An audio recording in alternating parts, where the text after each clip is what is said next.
তো হ্যালো বন্ধুরা, nothing to phone plus আমি নিলাম, এখন আনবক্সিং করবো। এই যে দেখো ফোনটা কেমন লাগছে, একটা বক্সের ভিতরে আছে। এই যে আনবক্সিং করছে হলো না, এখন আমাকে সিজার দিবে কাটারটা দিয়ে আনবক্সিং করবো। এই যে কাটারটা দিল, এখন কাটারটা দিয়ে এইদিন খুলছি। দেখতে পারছো কত কঠিন প্যাকিং আছে।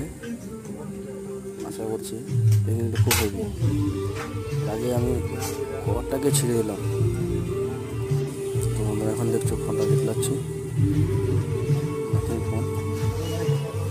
ফোনটা হাতের মধ্যে নিয়ে নিলাম। এই যে ফোনটা এখন হাতে আসবে, ফোনটা নিলাম। এখন প্যাকেজিংটা খুলব। এই মোবাইলটা আমি বেরোতে কোথা থেকে নিয়েছি, এটা বাস স্ট্যান্ডে শপটা আছে, ওখান থেকে নিয়েছি। দেখছো কি কালার গ্রে কালার আছে। ফোন করবো, ফোন করে ফোনটা সেট আপ করবো। সুইচ অফ খুলে গেল।